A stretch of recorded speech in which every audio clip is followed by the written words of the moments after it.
അപ്പോൾ guys home ബേസിൽ തിരിച്ചെത്തിയിരിക്കുകയാണ്.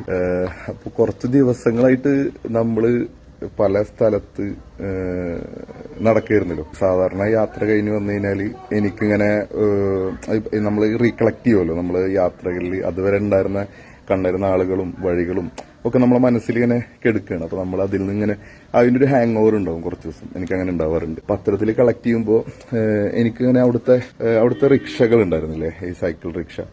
അപ്പൊ അവിടെ തന്നെ ഈ ഹാൻഡ് പുൾഡ് റിക്ഷ ഉണ്ടായിരുന്നു.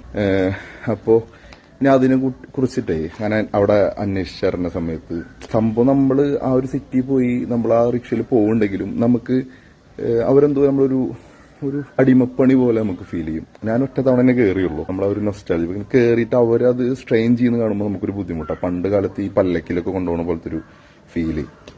എന്ന് വെച്ചാൽ ഇതിന്റെ ഒരു ചരിത്രം അന്വേഷിച്ച് നോക്കുമ്പോൾ ഇത് ഈ ശരിക്കും സംഭവം ജപ്പാനിലാണ് അത്ര ഈ ഹാൻഡ് പുൾഡ് റിക്ഷ 1869 മറ്റോ ആണത്ര ഇത് വരുന്നത്. പിന്നെ ഈ കൊൽക്കത്തയിലേക്ക് എത്തുന്നത് 1919 മറ്റോ ആണ്. അപ്പോ ഇതിന്റെ ഒരു മെയിൻ ഉപയോഗം എന്ന് പറഞ്ഞാൽ കൊൽക്കത്തയിൽ ഈ ഡ്രെയിനേജിന്റെ കാര്യമൊക്കെ കുറച്ച് ഷോക്കാണ്. അപ്പൊ അതുകൊണ്ട് ഇപ്പൊ ഞാൻ പോയ അന്ന് തന്നെ അവിടെ മഴയിട്ട് ആകെ വെള്ളം. അപ്പൊ അങ്ങനത്തെ സമയത്ത് ഈ നാരോ സ്ട്രീറ്റ്സിലൂടെയും ഉള്ളിൽ കൂടെ ഒക്കെ പോവാന് ഇത്തരം ട്രാൻസ്പോർട്ട് അത്ര യൂസ്ഫുൾ ആവണം. അപ്പോ ഇത്രയും ആധുനികമായിട്ടുള്ള കാലത്തും അവിടെ ഇത്തരം റിക്ഷകൾ ഉപയോഗിക്കുന്നതിന്റെ പിന്നിൽ പല കഥകളുണ്ട്.